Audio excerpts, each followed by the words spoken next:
नमस्कार साथियों। जैसे कि आपको पता है, झारखंड में हम लोग आधुनिक काल की झारखंड की जो चर्चा कर रहे थे, उसमें जनजातियों का विद्रोह की चर्चा कर रहे थे। और मेरे द्वारा आपके पास पहुंचाए गए वीडियो के माध्यम से आप अपनी तैयारी भी जोर शोर से कर ही रहे होंगे। वरसते आज जो हम लोग जनजातियों का विद्रोह में जो चर्चा करने वाले हैं साथियों, वो है भोक्ता विद्रोह। यह भोक्ता विद्रोह भी आप देखेंगे चेरो आंदोलन या चेरो विद्रोह से ही सम्मिलित है।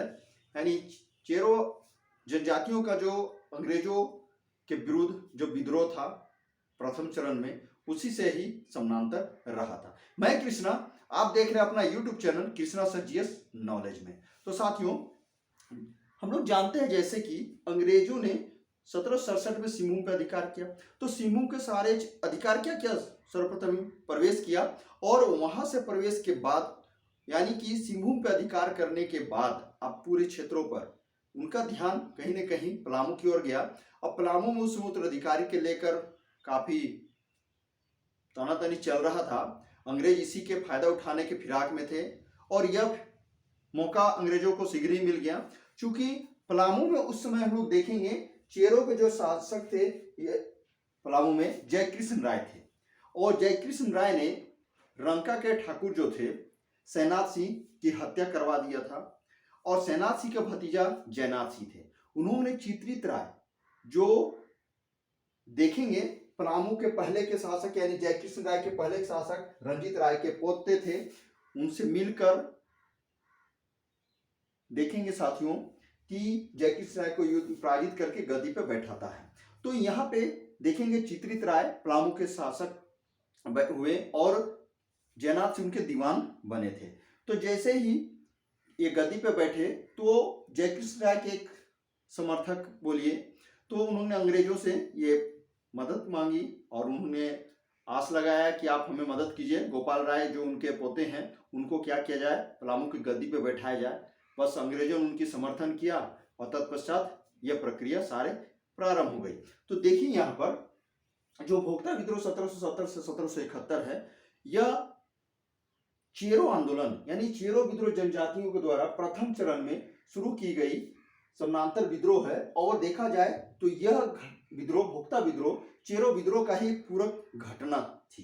कैसे साथियों, देखिए उस समय क्या हुआ कि यह, हालांकि ये चीज जानना होगा कि जयनाथ सिंह के नेतृत्व में यह विद्रोह हुआ था और जयनाथ सिंह जो थे उस समय पलामू के चेरो राजा चित्रित राय के दीवान थे। दीवान को प्रधानमंत्री कहा जाता था।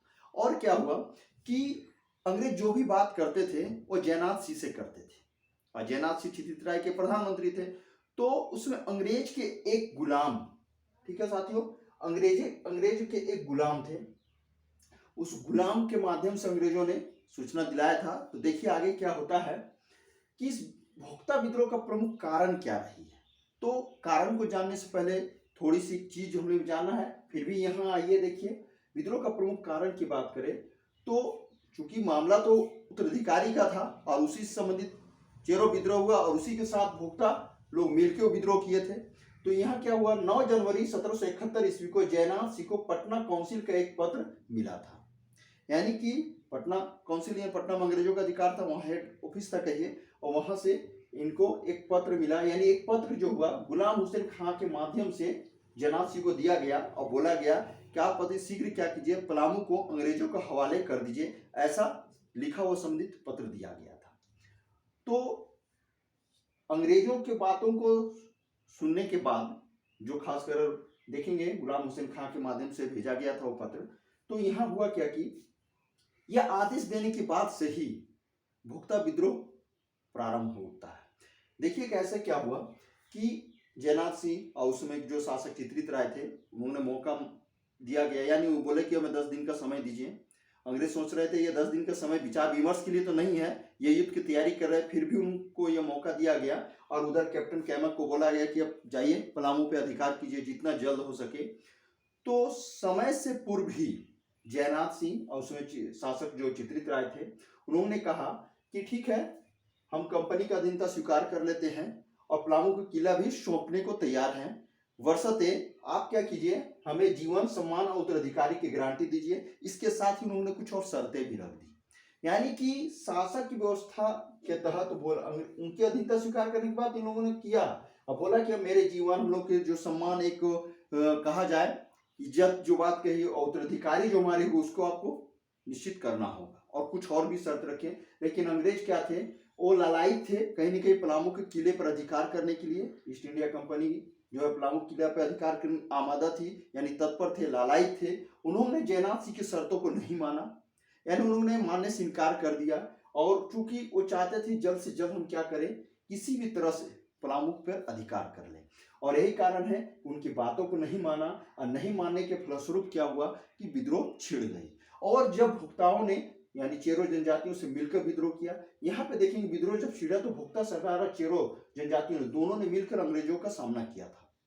तो देखिए विद्रोह काफी हुई, सामना भी हुआ। लेकिन क्या हुआ, इससे पहले क्या हुआ था कि चेरो जनजाति लोग जो विद्रोह कर रहे थे भुक्ताओं के साथ मिलकर, तो पुराने किले और नए किले, दो किले थे, तो नए किलों को क्या हुआ, पानी की कमी के कारण विद्रोही क्या कि उसे छोड़ के पुराने किले में चला गया अंग्रेजों ने, यानी कैप्टन केमक ने नए किले पर अधिकार कर लिया था और वहां से पुराना किला स्पष्ट दिखाई दे रहा था। तत्पश्चात जो विद्रोह हुआ, इस विद्रोह के कारण आप देखेंगे चित्रित राय और दीवान जो देख रहे हैं हम लोग, इनके दीवान कौन है, जयनाथ सिंह है, ये पराजित हो गए।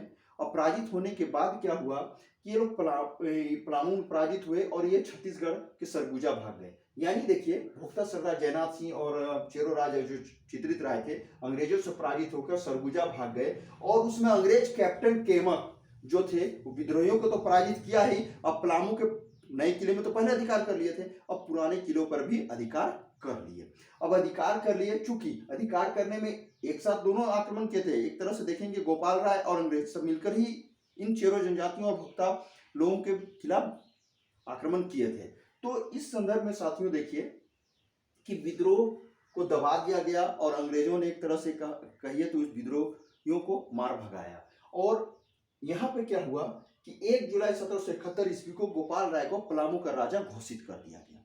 अब घोषित कर दिया तो कुछ मिलना चाहिए ना, तो क्या हुआ कि गोपाल राय जब राजा बना तो बदले में अंग्रेजों को 4000 रुपया, 4000 रुपया आप देखेंगे सालाना देना स्वीकार कर लिया। कितना, 4000 रुपया सालाना वार्षिक कर देना स्वीकार कर लिया।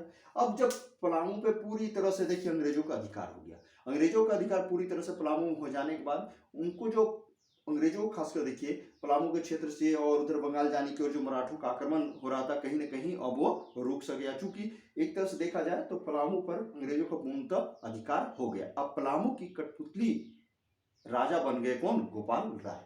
तो साथियों यही है भोक्ता विद्रोह आपके पास पहुंचाने का मेरा एक प्रयास था जो आपके पास मैं रख रहा हूं। तो वीडियो साथियों कैसी लगी और से हमें कमेंट करेंगे, शेयर करेंगे दूसरों को ये वीडियो, और लाइक भी अवश्य कीजिएगा और सब्सक्राइब अवश्य कीजिएगा। सब्सक्राइब कीजिएगा, देखिए आपके पास जनजाति को विद्रोह का इतनी इंपॉर्टेंट चीज आपके पास पहुंचाने का मैं प्रयास कर रहा हूं।